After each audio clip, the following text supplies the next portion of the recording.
I'm here with Fumika Kyoka, the director-producer of the documentary Reed, the life and the works of Roy Kyoka. Sorry, I'm having trouble with that name for some reason. So this is about your father and kind of his life, and you went back to research it, correct? That's right, yeah. Well, my father died, and I'd been doing some work on another film, and I had interviewed him about a certain period in his life, and then when he passed away, I realized that I hadn't let him talk, and I'd really regretted that. So I had to go and piece together his life from interviewing different people in his family and friends, and he taught art right across Canada, and there were many students and people that he was involved with in the art community, so that's kind of how I put the film together, discovering my father, yeah.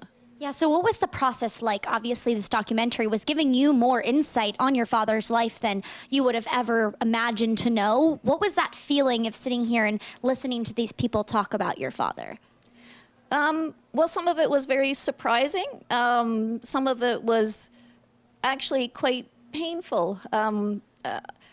I mean, I'd known about what happened, the experience with Japanese Canadians and Japanese Americans, but my father never spoke about it. And so when I was trying to find out about it, I actually sort of had to sort of live it, and it was really painful to you know. So it wasn't easy. It was a very difficult film to make. Let's put it that way. But.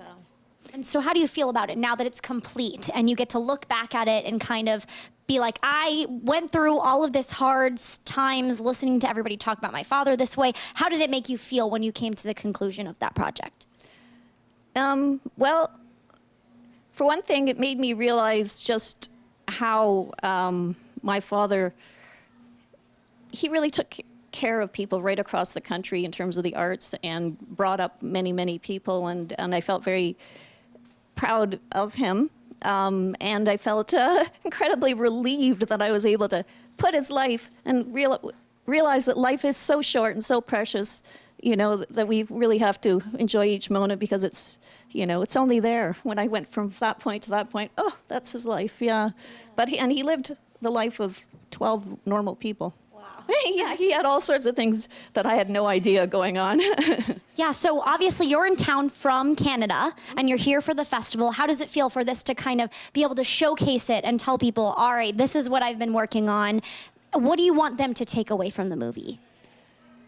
Well, I guess everybody, because we all have our own experiences and we're all different people, so we all take something different away from a film. And I think that going through the journey myself, there was a great sense of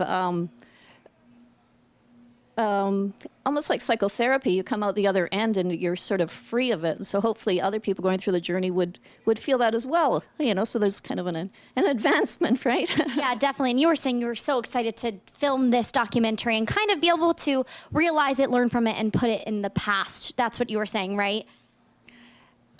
Yes, it's quite, yeah. It was an interesting adventure. So you were also saying... It was more than interesting, yeah. Yeah, we talked about it a little bit more into depth earlier. So also, you said there was a poem of your father's that you wanted to recite. Would you like to go for it? Okay.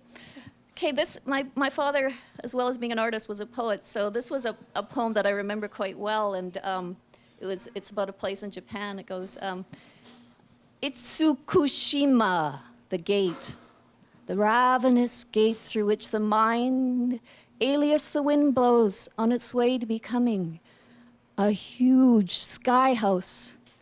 Call it the celestial house that breath built. We both know what breath can build. Breath can steal away. As if unassailed, Hiroshima lies a few hours away. Have you had your share of airs today? Could almost be any day of the year. You care to name it. Name the time and place.